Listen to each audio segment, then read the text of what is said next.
That is, are we trying to prove, therefore, that the Bible is accurate historically? And that's exactly what we're doing. To show that the Bible is historically accurate, we need to find out historical claims in the Bible that are corroborated by external material whose dates we do know. These artifacts are here. They're right in front of you. We know the dates. We know what they're saying. We know when they were written, who wrote them, what they were saying, and at what place, and in what time. So because they write and say the exact same thing the Bible's writing about in the same place, at the same time, with the same people, that's how accurate, that proves that our Bible is accurate. But this is all extra biblical. This is not from the Bible. That's why it can be trusted, and that's why people will trust it before they'll trust the Bible.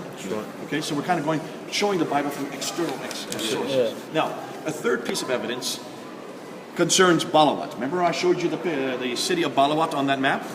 Balawat is not a capital. It is a summer palace of Shalmanezer III.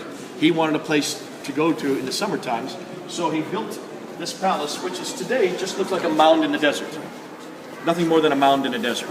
And when you go through Syria, or if you go through Turkey, or Jordan, if you're driving along the road, you will find these mounds off the side of the road. Most of you will drive right past them without even thinking anything of them. But if you're an archaeologist, you'll start licking your lips. Because those mounds are artificial. They're not natural. And if you start digging down through them, they're called tells, as they're doing here. As you start digging down through them, you start coming across artifacts down below, which are remnants of archaic cities, old cities. Cities get destroyed by fire, by warfare, by earthquakes. And as they get destroyed, people flee, then they come back and they rebuild over top. And they flee again, they come back and they rebuild over top, which creates layer after layer after layer. And that's why archaeologists like to go and dig down through the different layers, and they can recreate the cities by looking at all these artifacts. When they got down to the 9th century BC, to the original layer, the earliest layer of any artifacts, they came across these hinges. These are hinges to a very large door. Now, the British Museum, to show you how large a door they would accommodate, have reproduced the doors for you right here. Those are not originals. Those are made by the British Museum, just to show you how large the doors were. So, is there any sections though? You wouldn't just run in and out of that door to go to the toilet.